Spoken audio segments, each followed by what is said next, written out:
অপেক্ষা রইলাম সেই দিনের। শূন্যতার শহরে পূর্ণ জানি না কি আছে ভাগ্যে, মূল্য দিতে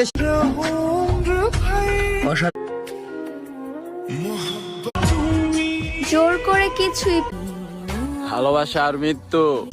পুরুষকে অন্ধের মতো বিশ্বাস করবেন না। গার্মেন্টসে চাকরি করা প্রত্যেকটা মানুষ জানে জীবন।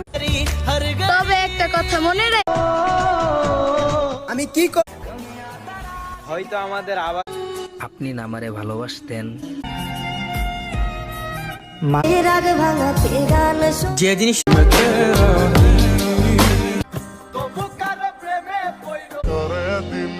চলে গেছে সে।